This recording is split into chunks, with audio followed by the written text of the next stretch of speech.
Bible చదువుకోవాలి, ప్రార్థన చేయాలి. నువ్వు బైబిల్ చదువుకుంటే ఆలోచనలు వస్తాయి, ప్రార్థన చేస్తే దేవుని పరిశుద్ధాత్ముడు మనకు సహకరిస్తుంటాడు. ఇవి రెండు చేయకుండా మనం ఏది చేసినా ఆత్మీయ జీవితానికి, నీ జీవితానికైనా కరెక్ట్ కాదు, నా జీవితానికైనా కరెక్ట్ కాదు. మనం కరెక్ట్గా ఉండి ఆ వాక్యాన్ని మన జీవితంలో అనుభవించి వీళ్ళకి చెప్తే వాళ్ళ జీవితంలో అనుభవిస్తారు. అర్థమైందా? మనం అనుభవించకుండా వేరే వాళ్ళకు ఏదో చెప్పేసామంటే వాళ్ళ జీవితం వాక్యం వెళ్ళదమ్మా. మీరు ఎప్పుడు చూడండి, నేను బ్రతకకుండా మీకు వాక్యం చెప్పాలంటే ఎప్పటికి వెళ్ళది. నేనైనా నీవైనా ఎవరైతే బ్రతుకుతూ ఆ వాక్యాన్ని ఎవరైతే వింటారో అది రెండు మాటలైనా పర్వాలేదు, వాళ్ళ మనసులోకి వెళ్తుంది. ఆ మాట వినాలని ఆశపడతారు, ఆ మాట ప్రకారంగా జీవించాలని ఆశపడతారు, బ్రతుకును మార్చుకోవాలని ఇష్టపడతారు. అర్థమైందా? కనుక పిల్లరా, క్రైస్తవులము మనము మన జీవితాలను సరిచేసుకోవాలి. క్రైస్తవులు ఎప్పటికొక పాటి మీద రారండి. మన క్రైస్తవులు ఏమని తెలుసా, అందరికీ తగ్గించుకోవాలంటే మనమే తగ్గించుకోవాలి. అర్థమైందా? అందరికి చెప్తాం తగ్గించుకోవాలి, మనమే తగ్గించుకోం మొత్తం. అర్థమైందా పిల్లగా? కనుక ఈరోజు మందిరాలకు ఎందుకు వస్తున్నారు? నేను మాకు వాళ్ళు అప్పుడు స్టార్టింగ్లో చర్చ పెట్టినప్పుడు ఒక బుక్ ఉండేది.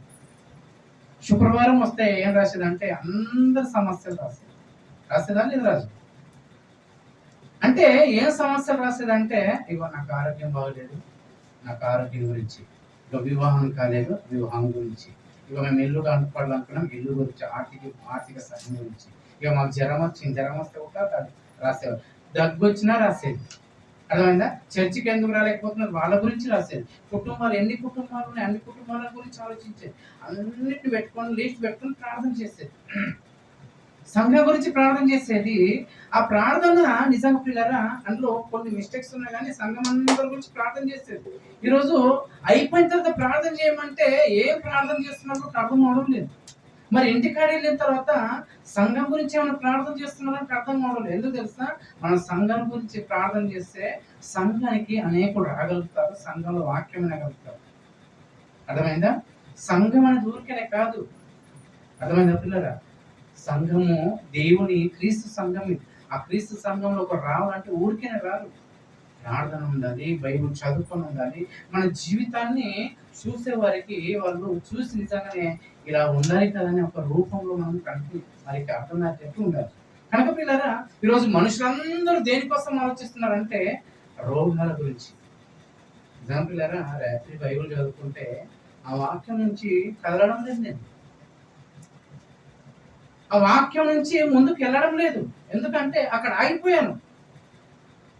మీకు ఎలా అనిపిస్తుందో కానీ మీరు ఇప్పుడు లక్ష్మీ సిస్టర్ని అడగండి, ఒకసారి కూర్చుని లక్ష్మీ సిస్టర్ని అడగండి, అమ్మ నీకేం కావాలంటే నాకు ఆరోగ్యం బాగుంటే చాలు అంటారు, నాకు క్యాన్సర్ తీసేస్తే బాగుంది అన్నట్టు అంతేనా? ఇంకా ఎవరికి ఏ ప్రాబ్లం ఉందో చూడండి, ఆ ప్రాబ్లం వెళ్ళిపోతే చాలు అనుకుంటాం మనం కదా. ఊరికి వెళ్ళాను అనుకోండి, ఊర్లో వాక్యం చెప్తున్నాను అనుకోండి, ఊర్లో అక్కడ అంతా ముసలి వాళ్ళు వస్తారు. వాళ్ళు ఏమంటారు తెలుసా, మాకు ఈ కాళ్ళ నొప్పులు తగ్గితే చాలు, ఈ కాళ్ళ నొప్పులు వెళ్ళిపోతే మాకు చాలు అంటారు. ఇంకొకటి ఏమంటారు తెలుసా, ఈ కళ్ళు మంచిగా కనిపిస్తే చాలు. ఇంకా కొంతమంది ఏమంటారు తెలుసా, వాళ్ళకి ఏవైతే ఇబ్బందులు, ఇవి మా పెళ్లి, మా పిల్లలకు మంచి సంబంధాలు వస్తే చాలు, ఇక మాకు మంచి ఆర్థిక ఇబ్బందులు లేకుండా ఉంటే చాలు. ప్రతి ఒక్కరు ఏం చేస్తున్నారంటే ఈరోజు ఎక్కువగా మనిషి రోగం పడి ఉంటున్నాడు. మనుషులందరూ ఏం చేస్తారు తెలుసా పిల్లరా, అనారోగ్యం వచ్చినప్పుడు ఏం చేస్తారన్నా, మాకు ఆరోగ్యం కోసం ప్రార్థన చేయాలి లేదు. కానీ ఈ లోకంలో ఎంతమంది అనారోగ్యంతో ఉన్నారు చెప్పండి పిల్లలు? ఎన్ని రోగాలతో అనారోగ్యంతో ఉన్నారు చెప్పండి? ఎన్ని ఆసుపత్రుల్లో అనారోగ్యంతో ఉన్నారు చెప్పండి? ఆరోగ్యము లేని వారు ఏమని ప్రార్థిస్తున్నారు తెలుసా, మాకు ఆరోగ్యం బాగు కావాలి, ఆరోగ్యం బాగు కావాలి, ఈ క్యాన్సర్ వెళ్ళిపోతే బాగుండి, ఈ దమ్ము వెళ్ళిపోయింటే బాగుండి, ఈ ఊపిరితిత్తుల సమస్య వెళ్ళిపోతే బాగుండే, ఎన్నో రోగాలు ఉన్నాయి కదా, ఈ రోగాలన్నీ వెళ్ళిపోతే బాగుండే అంటున్నారు. కానీ ఆ రోగం వాళ్ళకి ఎందుకు వెళ్ళిపోవాలంటారు చెప్పండమ్మా? ఇక్కడ వినాలి, రోగం ఎందుకు వెళ్ళిపోవాలంటున్నారు? ఆనందం ఉండాలని కదా, ఆనందం ఉండాలని కదా, సంతోషం ఉండాలని కదా. అంటే ఆ మాట చదివిన తర్వాత మీరు ఎలా ఆలోచిస్తారో చూద్దాం కదా. యెషయా గ్రంథము 53వ అధ్యాయం. యెషయా గ్రంథము 53వ అధ్యాయం. అందరికి రోగాలు వచ్చిన వాళ్ళు రోగాలు తగ్గాలనుకుంటారా లేదా? తగ్గాలనుకుంటారు. కానీ ఇక్కడ ఉన్న ఆ అర్థాన్ని అర్థం చేసుకుంటే ఎలా ఆలోచిస్తున్నారో మనం ఆలోచిస్తాం. యెషయా గ్రంథము 53వ అధ్యాయము 4వ వచనం. యెషయా గ్రంథం 53వ అధ్యాయం 4వ వచనం. నిశ్చయముగా అతడు మన రోగములను భరించాడు. అంటే అర్థమైందా? ఏమర్థమైందా మీ మాటలు? మీకు ఈ మాట చదివాను కదా, మీకు ఏమర్థమైంది? ఈ మాట దగ్గర నుంచి నేను బయటికి వెళ్ళలేదు రాత్రి. ఈ మాటను పడుకున్నా నాకు ఇదే ఆలోచన వస్తుంది, కూర్చున్నా ఇదే ఆలోచన వస్తుంది. మన రోగంలో ఆయన భరించాడు. ఏమర్థమైంది ఈ మాట? మన రోగం అంతే. నేను మీరు కింద చదవాలి, నేను పైన చదవాలి. ఎందుకు దానికి విలువ అర్థం లేనప్పుడు? అర్థమైందా? నీ రోగము పోవాలని నువ్వు అంటున్నావు అంటే నువ్వు బాధపడుతున్న బాధను యేసు ప్రభు భరిస్తున్నాడు. అర్థమవుతుందమ్మా? నీవుకున్న బాధ ఒకవేళ నీకు తగ్గిందంటే ఆ బాధ వెళ్ళిపోలేదు, అది యేసు ప్రభు భరిస్తున్నాడు అని అర్థం అక్కడ. అంటే మనం చేసిన తప్పుకు, మనం చేసిన బాధకు, మనం తెచ్చుకున్న రోగానికి మనము భరిస్తే బాగుంటుందా, యేసు ప్రభు భరిస్తే బాగుంటుందని చెప్పండి. అర్థమైందా? మనకి ఏమనుకున్నాం తెలుసా? ఈ రోగం పోతే మళ్ళీ రెక్కలు వచ్చిన పక్షులకి ఎక్కడంటే అక్కడ వెళ్ళిపోవచ్చు. ఆరోగ్యం బాగలేదు కాబట్టి ఇందులో కూర్చుంటారు. ఆరోగ్యం బాగుంటే రెక్కలు వస్తాయి, రెక్కలు వస్తే ఎక్కడంటే అక్కడ వెళ్ళిపోవచ్చు. యశప్రభావం ఏమంటుంది తెలుసా? వాక్యం ఏమంటుంది తెలుసా పిల్లరా? నీకు రోగం పోయి ఆ బాధల నుంచి తప్పించుకోవాలని ఆలోచిస్తున్నావు, కానీ ఆ రోగం తెచ్చుకుని నీ రోగం నేను వేసుకున్నా నేనెంత బాధపడుతున్నా ఎప్పుడైనా ఆలోచిస్తున్నావు అంటున్నాడు. ఒక్కదానికి రోగం ఉందా? లోకంలో ఎంతమందికి రోగాలు ఉన్నాయి చెప్పండి? మనుషుల ప్రతి రోగాన్ని అంతా ఆయన వేసుకొని ఆయన భరించాలా? మనమేమనుకుంటాం, తగ్గడం లేదు, తగ్గడం లేదు, తగ్గడం లేదు, తగ్గడం లేదు అంటున్నారు. కానీ నీ బాధ నీవే అర్థం చేసుకుంటలేవు. కానీ నాకు ఈ ఆరోగ్యం వస్తే చాలు అనుకుంటున్నావు, కానీ నీ బాధను యేసు ప్రభు భరిస్తాడంట. నీకు ఆ రోగం వెళ్ళిపోతే నాకు ఏమర్థమైంది తెలుసా? దేవా, నేను ప్రార్థన చేస్తూ ఉంటే ఎలా ప్రార్థన చేయాలనుకున్నా తెలుసా? నాకు వచ్చిన రోగాన్ని నేనే భరించాలి, నా భార్య నా రోగాన్ని. ఎంతమంది రోగాలను వస్తున్నారు దేవా, ఎంతమంది బాధలను బాగు చేసి నీ మీదకి వేసుకుంటున్నారు దేవా, ఎంతమంది రోగాలు నయమైపోయాయి, మేము ఎంతో బాధపడ్డాము, ఆ ఎంతో బాధ అనుభవించామంటారు కదా, అనుభవించిన దాంట్లోంచి బాగుపడ్డావంటే ఆ బాధను నువ్వు చనిపోయేంత వరకు యేసు ప్రభు మోస్తున్నాడని నువ్వు గుర్తుంచుకో. పాకాలి పాకాలి పాకాలి. అర్థమైందా? బైబిల్లో ఇద్దరు భక్తులు ఉన్నట్టు వాళ్ళు ఎంత మంచి తెలుసా? యోబు గారు అంతా శరీరం కుళ్ళిపోతున్నా కానీ దేవా నాకు ఆరోగ్యాన్ని మనం ప్రార్థన చేయాలి. అర్థమైందా? దరిద్రుడు ధనవంతుని ఇంటి ముందర పడి ఉన్నాడు, కానీ వాడు సుఖం వల్ల అనుభవిస్తున్నా చూస్తున్నా, కానీ ఈ దరిద్రుడు నాకు ఆరోగ్యం ఇవ్వని అడగలేదు. సరే, మనమేందో పిల్లలు దగ్గు వచ్చినా దగ్గు తీస్తాయి, జ్వరం వచ్చినా జ్వరం తీస్తాయి, తుమ్ము వచ్చినా తుమ్ములు తీస్తాయి, ఏది వచ్చినా తీసే అంటున్నాం. కానీ నువ్వు ఒకవేళ నిజంగా చెప్తున్నట్టు కదా, మీ రోగంలో మీరు ఎంతైతే భరిస్తున్నారో మీకు తగ్గిందంటే ఆ బాధను యేసు ప్రభు తీసుకొని మీకు తగ్గించాడు. తగ్గినాక ఏం చేస్తున్నా చెప్పు? ఆ కుటుంబం దేవుడు చేసిన మేలను మర్చిపోయింది. అర్థమైందా? దేవుడు చేసిన మేలను మర్చిపోతే ఏ విధంగా బ్రతుకుతాం మనం అర్థం అవడం లేదు పిల్లరా. దేవుని మేలు మర్చిపోతున్నాం, దేవుడు చేసిన క్రియల్ని మర్చిపోతున్నాం. అంత నిజం పిల్లలు. ఇక్కడ వచ్చిన ప్రతి ఒక్కరు దేవుడు చేసిన మేలును పొందుకొని దేవునికి ఎలా తెలుసా, ఇస్కరియోతు యూదా కంటే మనం వెన్నుపోటు పోస్తున్నాం ప్రతిరోజు. ఎప్పుడు దయచేసి మేము చెప్తున్నాను, నీవు ఏదన్నా అనారోగ్యం వస్తే దేవా తగ్గించు అనకు. ఒకవేళ తగ్గిస్తే ఏమని చెప్పినా తగ్గించమని చెప్తావు చెప్పు? తగ్గించినాక ఏమని చెప్తావు చెప్పు? తగ్గితే ఏమని చేస్తావు చెప్పు? నీవు చేసిన పరిచర్య నేను చేస్తానని చెప్పు. నా రోగాన్ని తీసుకొని నీవు వేసుకున్నావు కదా, మరి నీ పని నేను చేయాలి కదా. అర్థమైందా? నా రోగాన్ని నా రోగాన్ని తీసుకొని నీవు తీసుకున్నావు కదా, ఇప్పుడు నీ రోగాన్ని తీసుకున్నా నేనేం చేయాలంటే, నీకు ఆరోగ్యం వచ్చిన తర్వాత ఏం చేయాలి తెలుసా? నువ్వు చేసిన పరిచర్య నేను చేస్తానని ఒప్పందం చేసుకో. దేవుడు నీకు కంపల్సరీ రోగాన్ని తగ్గిస్తాడు. అర్థమైంది తెలుసా? అట్లా లోకం ఎంతమంది ఆసుపత్రులు ఉన్నారు చూడండి పిల్లలు. అంటే తగ్గిన వాళ్ళు సాక్ష్యాలు ఎట్లా చెప్తున్నా చెప్పండి. సాక్ష్యం చెప్పిందంటే ఏం చెప్పినట్టు? నీ రోగాన్ని ఆయన భరిస్తున్నాడు, మరి నువ్వేం చేస్తున్నావు? ఉద్యోగానికి వెళ్ళిపోతున్నావు, మంచిగా తింటున్నావు, మంచి పిల్లలతో ఉంటున్నావు, పెళ్లిళ్ళకు పోతున్నావు, పేరంటలకు పోతున్నావు. అంటే నీ యొక్క ఆరోగ్యాన్ని నీ బాధని తీసుకున్నది అందుకోసమా? నీకు ఆరోగ్యాన్ని ఇచ్చింది అందుకోసమా? ఈ రోజు రోగాలు రాకుండా బ్రతుకుతున్నామంటే కూడా ఆలోచించండి. ఒక రోజు వచ్చిన తర్వాత నీకు ఆ స్థితి వచ్చినప్పుడు దేవుడు నీకు హెల్ప్ చేయడు. చూడండి ఒక మాట చూద్దాము. సామెతల గ్రంథము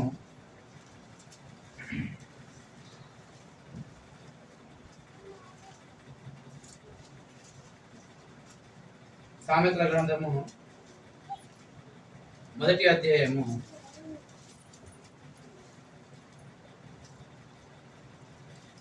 25వ వచనం చదువుకున్నాం. అమ్మ వినాలి, అందరు వినాలి. నేను చెప్పిన బోధ ఏమీ మీరు వినక త్రోసివేస్తారు. అర్థమైందా? దేవుడు చెప్పిన బోధ మనం అందరం త్రోసివేస్తున్నామంట. త్రోసివేస్తున్నామంటే ఎలా త్రోసివేస్తున్నామమ్మా? దేవుని బోధను ఎలా త్రోసివేస్తున్నాము? అర్థమవుతుందా? దేవుని బోధను ఎలా త్రోసివేస్తున్నాము? త్రోసివేయడానికి దొబ్బేస్తున్నామా? త్రోసివేయడం అంటే ఏంటమ్మా? పక్కన ఉన్నాను దొబ్బేయడం. ఎక్కడ దొబ్బుకుంటారు? రేషన్ బియ్యం కాడ దొబ్బుకుంటారు. అర్థమైందా? ఇంకెక్కడ దొబ్బుకుంటారు? సినిమా థియేటర్ దగ్గర దొబ్బుకుంటారు, బస్ ఎక్కే దగ్గర దొబ్బుకుంటారు. అర్థమైందా? ఆధార్ కార్డులు వచ్చాయంటే దొబ్బుకుంటారు. ఎక్కడ దొబ్బుకుంటాము? పబ్లిక్ ఎక్కువ ప్లేస్లలో దొబ్బుకుంటాము. అంటే పబ్లిక్ అంటే వాక్యం ఎక్కువైపోయిందా? మనము ఎక్కువ దొబ్బేస్తున్నాం, వేస్తుంది దేవుని బోధన త్రోసివేస్తున్నాం. అంటే ఎవరు ఏమంటున్నాడు చూడండమ్మా, నేను చెప్పిన బోధ ఏమియో మీరు వినక త్రోసివేస్తారు, నేను గద్దింపగా లోబడరు. మీరు ఇప్పుడు ఏ మాట చెప్పాను అంటే అందరు కోపం వచ్చిందా? రాజు గుట్ట కోపం వచ్చింది, ఆ రాజు కోపం వచ్చింది, ఇంకా చాలా మంది కోపం వస్తుంది వాక్యం చెప్తుంది.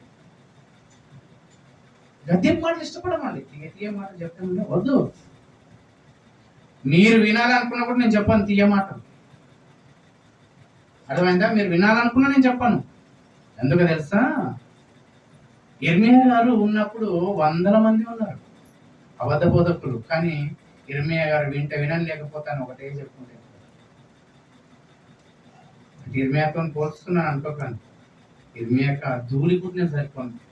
ఇర్మియా పాదాలు ధూళిలో కూడా సరిపోను. వాళ్ళకి పడిన కష్టాలంతా రూపైతున్నారు. అర్థమవుతుందా? నేను చెప్పినది ఏమనగా నేను చెప్పిన బోధ ఏమి మీరు వినక త్రోసివేసి నేను గద్దింపగా లోబడకపోతే ఏం చేస్తారు? కాబట్టి మీకు అపాయము కలిగినప్పుడు నేను అవుతాను. మీకు అపాయం కలిగినప్పుడు ఏం చేస్తారని దేవుడు అవుతారు. ఎందుకు నవ్వుతున్నావు దేవా అంటే, అసలు ఉన్నావా? రోగం వచ్చినప్పుడు దేవా తగ్గావంటే నేను చెప్పింది ఏంది, నువ్వు చేసింది ఏంది? అర్థమైందా? నేను చెప్పిన మాట నువ్వు వినలేవు కాబట్టి అది వచ్చింది. నేను అంటే దేవుడు నవ్వుతాడంట. అంటే ఎవరికి అంటున్నాడు? వాక్యం బైబిల్ పట్టుకొని ప్రార్థన చేసి చర్చికి వచ్చి మనము దేవుని మాట వినకపోతే ఏం చేస్తారంటమ్మా? నవ్వుతాడంట. ఇంకా మీరు మీకు భయం వచ్చినప్పుడు నేను ఆహ్వానించను. భయం ఎప్పుడు వస్తాను? భయం ఎప్పుడు వస్తుంది? లక్ష్మీ సిస్టర్ని అడగాలి, భయం ఎప్పుడు వస్తుంది చెప్తాది. చచ్చిపోతానేమో అన్నప్పుడు భయం వస్తుంది. అర్థమైందా? ఆమె ప్రతిరోజు భయంతోనే బ్రతుకుతున్నా లేదా? అడుగు వస్తుంది. బ్రతుకున్నా లేదా సిస్టర్? బ్రతుకున్నా లేదా? ప్రతి ఒక్కరు భయంతో బ్రతకాలి, ప్రతి ఒక్కరం. కానీ రోగాలు వచ్చిన వాళ్ళే భయంతో బ్రతకాలి. అర్థమైందా? రోగం వచ్చిన వాళ్ళే దేవుడా దేవుడా అనుకుంటూ బ్రతకాలి. అంటే రోగం లేని మన దేవుడు వస్తుంది కదా. భయం ఎప్పుడు వస్తుంది చెప్పండి అమ్మ? భయం ఎప్పుడు వస్తుంది చెప్పండి? చచ్చిపోతాం అన్నప్పుడే భయం వస్తుంది. మీకు భయం వచ్చినప్పుడు ఏం చేస్తారంట? భయం వస్తే ఏమవుతుంది? బీపీ ఎక్కువ వెళ్తుంది. బీపీ ఎక్కువ వరకు ఏమవుతుంది? రక్తం బాగా కొట్టుకుంటారు. రక్తం బాగా కొట్టుకొని ఏమైపోతుంది? హార్ట్ అటాక్ వస్తుంది. హార్ట్ అటాక్ వచ్చి ఎగిరిపోతారు. అర్థమైందా? చూడండి, ఇంకా కింద చదవాలి. భయము మీ మీదకి తుఫాను వలె వచ్చినప్పుడు, సుడిగాలి వచ్చినట్లు,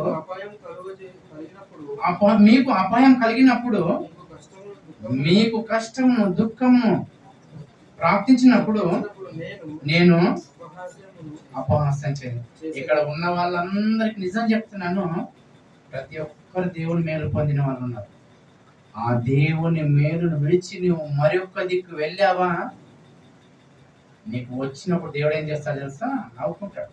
ఎన్ని హాస్పిటల్ తిరుగుతుంటివి, ఎక్కడెక్కడ తిరుగుతుంటివి, ఏంటి నీ పరిస్థితి ఏంటి, మంచిగా అయిన తర్వాత దేవుని విడిచిపెట్టిపోతున్నావేంటి?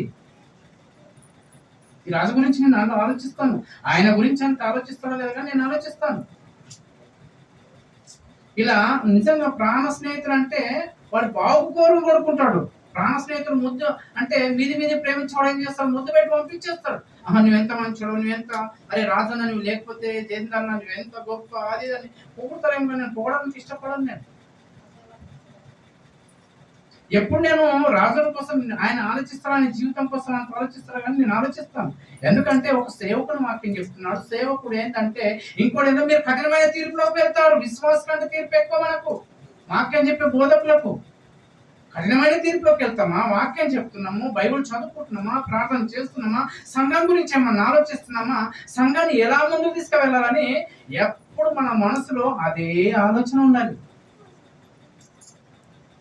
చర్చికి ఎవరు రాగలిపోతున్నారు, చర్చికి టైంకి ఎవరు వస్తున్నారు, ఎవరు రాలేకపోతున్నారు, వాళ్ళని ఏ విధంగా దేవుళ్ళకి నడిపించాలని ఆలోచన ఉండాలి. ఇది లేదు, ఇది మర్చిపోయే రాజు. నేను నిజం చెప్తున్నాను. ఇక్కడ నుంచి అయినా ఆలోచన పెట్టుకో. నీకు మంచి ఆరోగ్యాన్ని దేవుడు ఇచ్చాడు. దేవుని పనిలో చచ్చిపోయేంత వరకు నేను చేస్తానని నిర్ణయం తీసుకున్న నీవు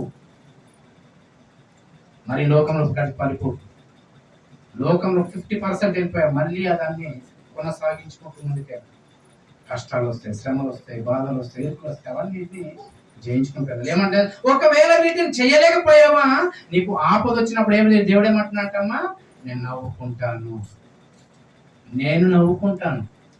ఆ పడిన బాధ అంతా, ఇప్పుడు రాజు పడిన బాధ అంతా ఎవరు పడుతున్నారా ఇప్పటికీ? రాజు ఎప్పుడైతే అనారోగ్యంతో ఉండి ప్రతి రోజు హాస్పిటల్కి వెళ్తూ ఆయన బాధపడుతున్న బాధని ఇప్పుడు ఎవరు భరించారు? యేసు ప్రభు భరించి ఆయనకి ఎందుకు ఆరోగ్యాన్ని ఇచ్చాడు? మరి చేస్తున్నాడా అని నేను అడుగుతున్నాను. కోపం వస్తుంది కదా, రాకపోతే మంచిగా ఇక పనికి దేవుని పనిలో ఉంది. నీ పని మానుకోనన్నా దేవుని పనిలో ఉంది. అర్థమైందా? ఎలానన్నా పోషిస్తాడు దేవుడు. మనల్ని పోషించాలనుకుంటే ఎలానన్నా పోషిస్తాడు. అర్థమైందా? సంఘప్రియులారా, ఒకవేళ ఆ మేలును మర్చిపోయి ఇష్టానుసారంగా ఉన్నాం అనుకో, దేవుడు ఏమాత్రం తెలుసా, నీకు ఆపద వచ్చినప్పుడు నేను నవ్వుకుంటాను. ఇంకా అప్పుడు వారు నన్ను గూర్చి మొరపెట్టుదురు గాని నేను ప్రత్యుత్తరం ఇవ్వకుందును. నన్ను శ్రద్ధగా వెతుకు. ఎప్పుడు శ్రద్ధగా వెతుకుతారమ్మా? ఆరోగ్యం ఉన్నప్పుడు వెతుకుతారా? చర్చిగా పెళ్లి ఉంది, ఎప్పుడు పెళ్ళినైతే ఏమి, ఎప్పుడు చర్చ్ ఉంటే ఆదివారం పెళ్లి ఊకైతే పెళ్లి పోవాలి. చర్చ్ ఎప్పుడు ఉంటుంది? చచ్చిపోయినాడు మళ్ళీ వస్తాడా? చదువుకోవాలి. దావత్లు ఎప్పుడు ఉంటాయో దావత్ పోవాలి. డ్యూటీలు ఎప్పుడు ఉంటాయో డ్యూటీ పోవాలి. చర్చ్ ఎప్పుడు ఉంటుంది? ఇలాంటి మాటలు పిచ్చి పిచ్చి పిచ్చి పిచ్చి మాటలని చర్చి నెగ్గొట్టేసి బైబుల్ చదువుకోకుండా ప్రార్థన చేయకుండా ఇష్టానుసారం బ్రతికి నీకు అనారోగ్యం వచ్చినప్పుడు దేవా నన్ను బాగు చేయవంటే నువ్వు శ్రద్ధ వెతుకుతా ఉంటా. నీకు శ్రద్ధ వెతికితే ఏం చేస్తా తెలుసా? దొబ్బేస్తా. ఎవడరా పో అంటాడు. నా మేలు చేసిన మేలును మరచిపోయి ఇష్టానుసారంగా బ్రతికి మళ్ళీ నువ్వు చెడిపోయినప్పుడు మళ్ళీ నా దగ్గరకు వచ్చి దేవా అని అంటావా? అంటాడు. చదవండి. నన్ను శ్రద్ధగా వెతుకురు కానీ వారికి నేను దొరకకున్నాను. ఇదంతా ఏం చేయాలని తెలుసా? అందరూ సంపాదించాలి అనుకుంటున్నారు కనుక నిజంగా అందట్లో ఇక్కడ ఉన్న వాళ్ళందరిలో లో క్లాస్ ఎవరున్నా అంటే నేనే డబ్బు విషయం. నిజం చెప్తున్నాను. మీకంటే లో క్లాస్ అమ్మ నేను, అర్థమైందా? కానీ మీకంటే నేను చాలా ధనవంతుడు. నేను మీకంటే చాలా ధనవంతుడు. ఒక చిన్న ఎగ్జాంపుల్ చెప్తాను. ఈ పని చేయడానికి ఒక రోజు అంతా పట్టింది. అర్థమైందా? ఏ పని? రక్త చూస్తున్నారు కదా, ఏమైంది జ్యోతి? ఈ పని చేయడానికి ఒక రోజు అంతా పట్టింది. ఇదంతా నీటిగా కనిపిస్తుందా వెనకాల బ్యాక్ సైడ్? నేను ఎలా చేస్తాను తెలుసా? సంతోషంతో చేస్తాను, ఆనందంతో చేస్తాను. నా దేవుని సన్నిధి చాలా నీటిగా ఉండాలి. దేవుని మందిరం అనుకుని వస్తున్నది ప్రతి ఒక్కటి అందంగా అనిపించాలి. వస్తు ఇక్కడ ఉంటున్నారు కానీ ఇట్లా వచ్చి చూసుకుంటున్నారు. ఏం చేస్తున్నారు? నేను అనుకున్నాను ఏం తప్ప, నాకేమర్థమైంది తెలుసా? చదవండి. ఇక్కడ చివరికి వచ్చిన చూసుకొని 4వ అధ్యాయము, సామెతల గ్రంథం 4వ అధ్యాయము 7వ వచనం. జ్ఞానం సంపాదించుకుంటే జ్ఞానములకు ముఖ్య అంశము నీ సంపాదన అంతయు ఇచ్చి బుద్ధిని, అంటే సంపాదన అంతా ఇచ్చి బుద్ధిని ఎలా సంపాదించుకుంటారా? మీకు అడుగుతున్నా, నేను చివరి మాట చెప్పేసి ముగించేస్తాను. సంపాదన అంతా ఇచ్చేసి బుద్ధిని ఎలా సంపాదించుకుంటారు చెప్పండి రాజు? సంపాదన అంతా ఇచ్చి బుద్ధిని ఎలా సంపాదిస్తారు చెప్పండి?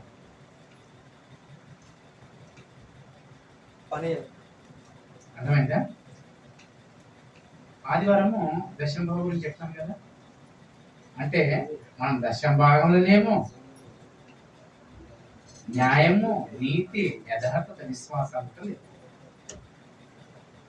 మీరు అనుకుంటున్నారేమో కానీ ఇక్కడ ఉన్న మనకు పరలోకం రానేదా? ఎందుకు వస్తున్నాం చర్చికి ఎందుకు వస్తున్నాం? ఆ పరలోకం రావాలనే కదా. మరి బైబుల్ చెప్పినట్టు ఎందుకు బ్రతకలేకపోతున్నాం? ఈరోజు తెచ్చాను, అందుకని నిజంగా అక్కడ కవర్స్ కూడా పెట్టాను. సరే, ఈ వారం వాక్యం చెప్పాను కదా, ఎంతమంది దశమ భాగం చేస్తారని చూశాను. అక్కడ కవర్స్ పెట్టాను, పెన్ను పెట్టాను, అన్ని పెట్టాను. నేనేదో మీ డబ్బులు దీన్ని ధనవంతులు అవుతున్నాను కాదు. నేను నా గురించి మీకు తెలుసు. 1 రూపాయి ఇస్తే సేవ గురించి నేను ఖర్చు పెడతాను. ఇంకా సేవ ముందుకు వెళ్ళాలని ఆలోచన.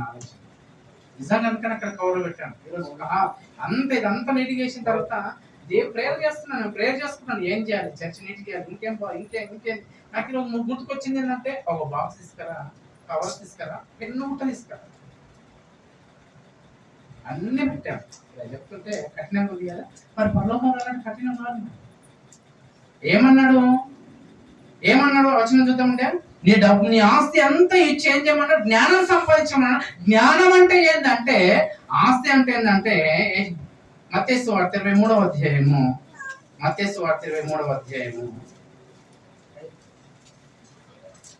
వాక్యం చెప్పే వాళ్ళు ఏం చేస్తున్నారంట అమ్మా? శాస్త్రులు పరిశీలన అంటే ఎవరమ్మా? వాక్యం విన్న వాళ్ళు, ఆదివారం వాక్యం విన్న వాళ్ళు ఎవరమ్మా? శాస్త్రులు పరిశీలన అంటే ఎవరు? వాక్యాన్ని బోధించేవారు. అర్థమైందా? అంటే సమాజంలో మంచి పేరున్న వాళ్ళు. ఈ శాస్త్రుల పరిశీలన ఏం చేస్తున్నారంటే, వాక్యం చెప్పే వాళ్ళు ఏం చేస్తున్నారంటే, 13వ వచనం చదవండి. అయ్యో వేషధారులైన శాస్త్రులారా, పరిశీలనారా, మీరు మనుషుల ఎదుట పరలోక రాజ్యమును మూయుదురు, మీరు ఇందులో ప్రవేశింపరు, ప్రవేశించు వారిని ప్రవేశించనివారు. అంటే ఎవరంటమ్మా? ఈరోజు వాక్యం చెప్పే బోధకులే పరలోక రాజ్యాన్ని వెళ్ళనివ్వకుండా మూసేశారు. ఎవరు? వాక్యం చెప్పే సేవకులు. ఎలా మూసేస్తారు పరలోకాన్ని? అర్థమవుతుందమ్మా? పరలోక రాజ్యానికి సేవకులే అడ్డుపడ్డారంట. సేవకుడు పరలోకాన్ని తీసుకెళ్ళాలి కదా, ఈ సేవకుడే పరలోకానికి వెళ్ళనీయకుండా అడ్డుపడ్డాడంట. అంటే వాళ్ళు వెళ్ళరంట, వెళ్ళేవాడిని వెళ్ళనివ్వరంట. అయితే ఏమవుతుందంటే, వీళ్ళు ఎలా మోసేస్తారంటే, ఇక్కడ చూడండి, 23వ అధ్యాయము 23. అయ్యో అంటే వేషధారు శాస్త్రం ఏం చేస్తున్నా అంటే యేసు ప్రభు ఏమంటే తెలుసా, శాస్త్రను వాక్యం చెప్పు బోధలకు తిట్టు తిరుగుతున్నాడు ఇక్కడ. అయ్యో అని అంటే మీకు తెలివి లేదా అంటున్నాడు. గుడ్డి పరిసయుడా, మీరు సమాధానం బట్టి అధ్యాయం చదవండి. అంటే బోధకులను ఎలా తిడుతున్నాడు యేసు ప్రభు. అందరూ తిట్టాడమ్మా. రాజు దగ్గర మౌనంగా ఉన్నాడు, విశ్వాసుల దగ్గర వాళ్ళకి ఏం అవసరం అవన్నీ ఇచ్చాడు. కానీ బోధకుల దగ్గర మాత్రం విడిచిపెట్టడం లేదు. వాళ్ళను పట్టుకున్నాడంటే యేసు ప్రభు. ఈ శాస్త్రుల పరిసరాలు యేసు ప్రభుని ఎవరిస్తారు? వీళ్ళు ముందు నిలబడి, యూదులు శాస్త్రుల పరిసరాలు వాక్యం చెప్పే వాళ్ళు ముందు నిలబడి యేసు ప్రభుని శిలువకు అప్పగించారు. వాళ్ళని అంటే తిట్టు కాదు, వాళ్ళకు మాట అంటే చచ్చిపోయేటట్టు మాట్లాడుతున్నారు యేసు ప్రభు. అయ్యో వేషధారులైన అంటే వాక్యం చెప్పేవాడిని ఏమంటే తెలుసా, వేషధారి. ఈ వేషధారి ఏం చేస్తున్నాడు, వాక్యం చెప్పే వాళ్ళందరికి ఇప్పుడు వేషధారి ఎవడో ఇక్కడ కనిపిస్తాడు. అయ్యో వేషధారి, శాస్త్రైన పరిశీలారా, మీరు పుదీనాలోను సోంపులోను జీలకర్రలోను 10వ అంటే వాక్యం చెప్పి సేవకులు ఎప్పుడన్నా దశమ భాగం ఇచ్చినట్టు మీరు చూసారా? విశ్వాసులు ఇచ్చేదే తీసుకుంటారు కానీ సేవకుడు ఎక్కడైనా దశమ భాగం ఇచ్చేది మీరు చూసారా? విన్నారా మీకు? అక్కడ సేవకులు ఇస్తుంటే ఆ సేవకులని వేషధారులు అంటున్నాడు. ఈ కేటగిరీలో పెడితే చూడండి ఒకసారి, ఎంతమంది సేవకులు వేషధారులు అయిపోతారు చూడండి. వీళ్ళు పుదీనాలో ఇస్తున్నారంట, జీలకర్రలో ఇస్తున్నారంట, సోపులు ఇస్తున్నారు. అంటే పుదీనాలో 10 ఆకులు, పుదీనా ఆకు వేస్తే ఒక ఆకు తీసి పెడుతున్నారంట, అమ్మో దశమ భాగం అని. జీలకర్రలో ఒక 30 వేస్తే 3 తీసి పెడుతున్నారంట, అమ్మ 3 జీలకర్ర 3 దశమ భాగం అని. సోపులు ఒక 40 వేసుకుంటే ఒక 4 తీసి పెడుతున్నారంట, దశమ భాగం అని. ఇవి ఇస్తున్నారు కానీ అంటే పరలోక రాజ్యాన్ని ఎలా మూస్తున్నారు అంటే ఇక్కడ యేసు ప్రభు చెప్తున్నాడా, ధర్మశాస్త్రంలో ప్రధానమైన విషయములను అనగా న్యాయమును, కనికరమును, విశ్వాసమును విడిచిపెట్టారు. అంటే దశమ భాగాలు ఇస్తున్నారు కానీ న్యాయాన్ని మర్చిపోయారంట, కనికరాన్ని మర్చిపోయారంట, విశ్వాసం. అంటే ఈ రోజుల్లో సేవకులు ఒకసారి చూడండి. ఈ రోజుల్లో విశ్వాసులు ఎలా ఆలోచిస్తున్నారు తెలుసా, మా సేవకుడు పెద్ద కారు ఇస్తున్నాడు, అవునా? మా చర్చ ఎలా ఉంది తెలుసా, సంట రేసి, అవునా? సేవకుల కోసం గొప్ప చెప్తున్నారండి. సేవకుడు గొప్పగా కనిపించాలంటే ఏం తెలుసా, న్యాయం అంటే ఏం తెలుసా, తప్పు జరిగినప్పుడు దాన్ని న్యాయంగా విధించాలి, న్యాయం చెప్పాలి. కనికరం అంటే ఇప్పుడు జాలి అంటే ఎంతమంది ఆకలి లేకుండా ఉన్నారు చూడండి. అదే సంఘానికి వెళ్ళిన వాళ్ళు పూట కోసం బ్రతకట్టున్నారు, పూట కోసము కష్టపడే వాళ్ళు ఉన్నారు కానీ సేవకులు మాత్రం లక్షలు కోట్లు బ్యాంక్ బ్యాలెన్స్ లో ఉంటాయని చెప్పారు. ఒక సంఘానికి వచ్చిన సంఘ విశ్వాసం కోసం నేను ఆలోచించలేకపోతున్నాం అంటే బయటి వాని కోసం ఏం ఆలోచిస్తో చెప్పు అంటున్నాడు. ఏం చేశారంటమ్మా, ఇక్కడ నేను మాట్లాడుతున్నాను, ఇక్కడ నేను ఒక మాట్లాడుతున్నాను, దశమ భాగాలే మనం వేయం. ఫస్ట్ స్టాండ్లోనే మనం కొట్టేశాడు దేవుడు. ఈ దశమ భాగాలు వేస్తే మనం తెలుసా, ఇప్పుడు సేవకులందరూ ఏం చెప్తున్నారు, దశమ భాగాలేండి, దశమ భాగాలేండి, దశమ భాగాలేండి. మీరు న్యాయంగా ఉంటారా, నీతిగా ఉంటారా, విశ్వాసంగా ఉంటారా, మాకు అనవసరం, మీరు వేసుకోండి అంతే. అంతేనా లేదా? మీరు ఇలా ఉండని చెప్తున్నారు చూడండి ఒకసారి. మీరు దశమ భాగాలు మాత్రం వెయ్యండి, ఇవ్వండి, అంతేగాని న్యాయంగా ఉంటున్నారా, కనికరంగా ఉంటున్నారా, విశ్వాసంగా ఉంటున్నారా? బయటికి వెళ్ళిన తర్వాత ఏ విశ్వాసం అన్న ఒక సేవకుడు అడుగుతున్నాడమ్మా? మీరు ఇక్కడ వాక్యం విని వెళ్ళిపోయారు కదా, ఇక్కడ నేర్చుకున్న తర్వాత మీ ఇంటి పక్క వాళ్ళతో మీరు ఎలా ఉంటున్నారని ఎప్పుడైనా అనుకున్నారు సేవకుడు? మీరు ఎలా నన్ను ఉండాలి, మాకు ఇచ్చేది అర్థమైందా? న్యాయం అంటే ఏంటమ్మా? న్యాయం అంటే ఏంది? టైంకి రాకపోవడమే అన్యాయం. బైబుల్ చదవకపోవడం అన్యాయము. ప్రార్థన చేయకపోవడం అన్యాయము. అర్థమైందా? వాక్యానుసారంగా బ్రతకపోవడమే అన్యాయము. న్యాయంగాని కాదు, ఏదో ఒక మాట ప్రకారం ఉంటే న్యాయం కాదు. దేవుడు చెప్పిన ప్రతి మాట నెరవేరుస్తారు న్యాయం. ఇంకమ్మా కనికరం అంటే ఏంటమ్మా? కనికరం అంటే ఎవరన్నా బాధలు ఉన్నప్పుడు వాళ్ళను ఆదుకోవడం కనికరం. విశ్వాసం అంటే ఏంటమ్మా? చనిపోయి సమాధి చేయబడి మూడవ దినాన తిరిగి లేచాడు యేసు ప్రభు. మనము లేస్తామనే బోధలు ఈ రోజుల్లో కరువు అయిపోయాయి చర్చిలో. మీరు చర్చికి ఎందుకు వస్తున్నారు? మీకు ఏమన్నా అనారోగ్యాలు ఉన్నాయి? అనారోగ్యం పోతుందా?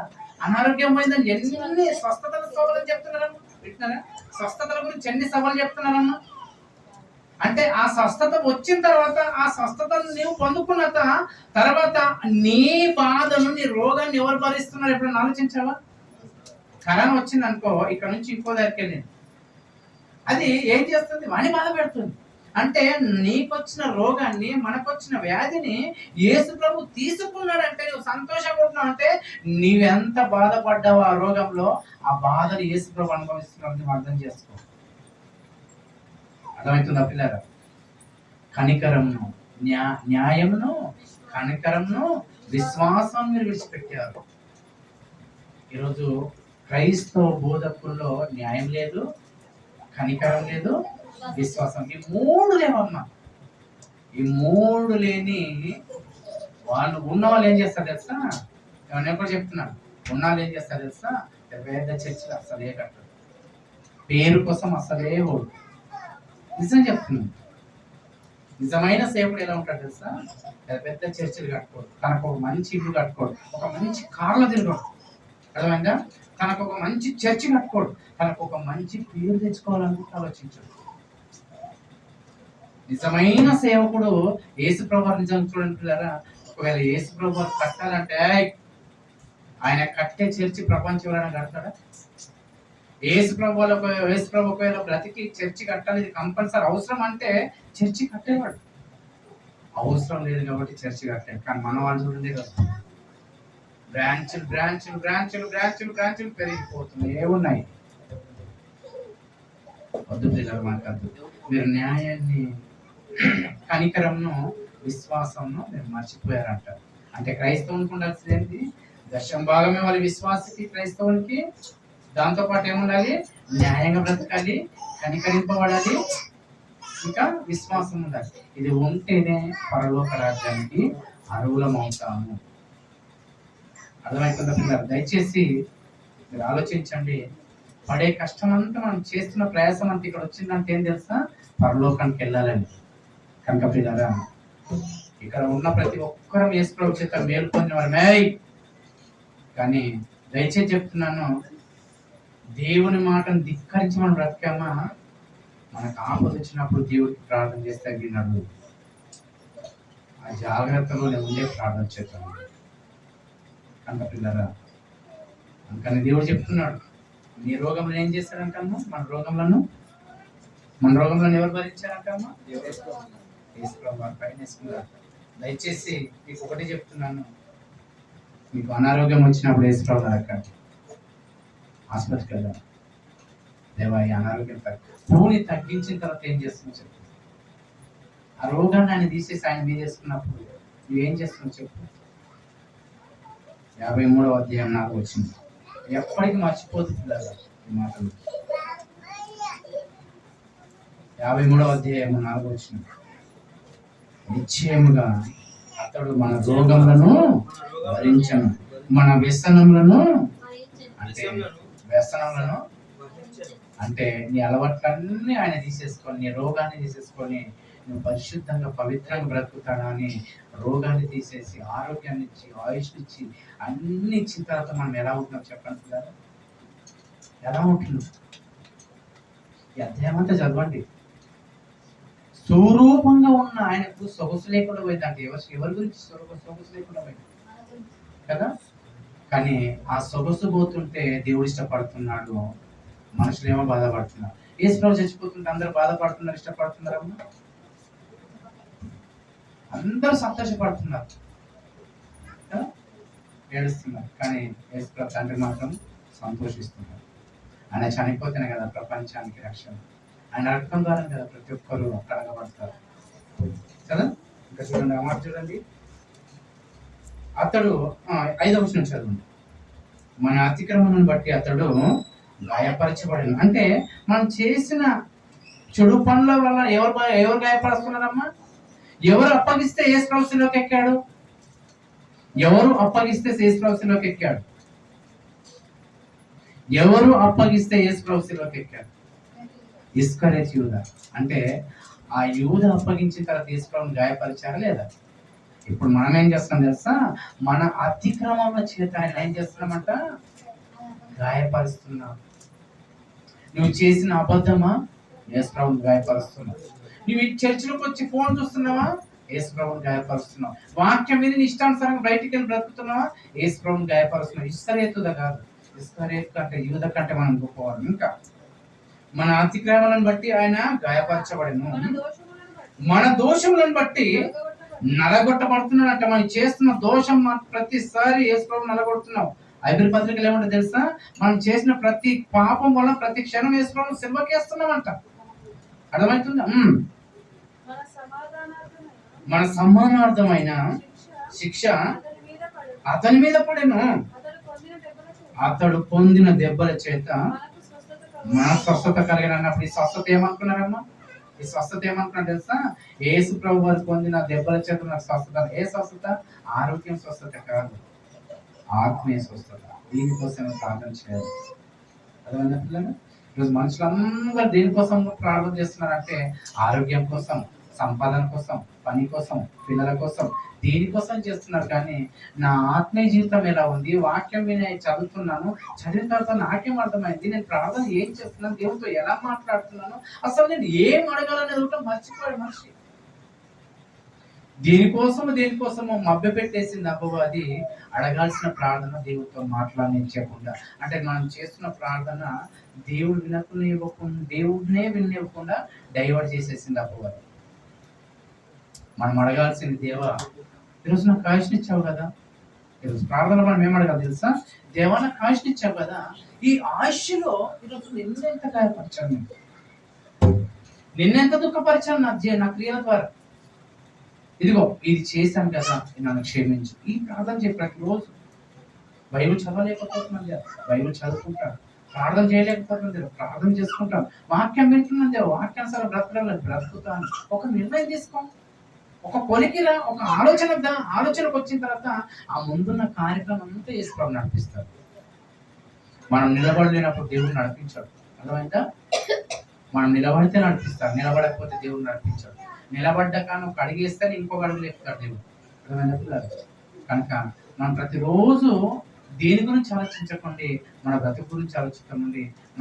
మన క్రియలు ఎలా ఉంటున్నాయి, మన పాప జీవితం ఎలా ఉంది, దేవుడు చేసిన మేలేంటి, ఆ మేలును బట్టి నేను ఎలా బ్రతుకుతున్నాను, నేను ఎలా దేవునికి కోపం తెప్పిస్తున్నానా, నా కోపం ద్వారా దేవునికి కోపం వస్తుందా అనేది ప్రతి ఒక్కరు గుర్తించుకోగలరా? కనుక ఎక్కువ ఆలోచించకండి, ఆలోచిస్తే బైబిల్ గురించి ఆలోచించాలి. చచ్చిపోతున్నాం అంటే ఒక నిజంగా బైబిల్ చదువుతూ చచ్చిపోవాలనుకోవాలి, దేవుడి సన్నిధానం ఉంటూ చచ్చిపోవాలనుకోవాలి. అంతే కనుక దేనికోసం ఆలోచించకండి.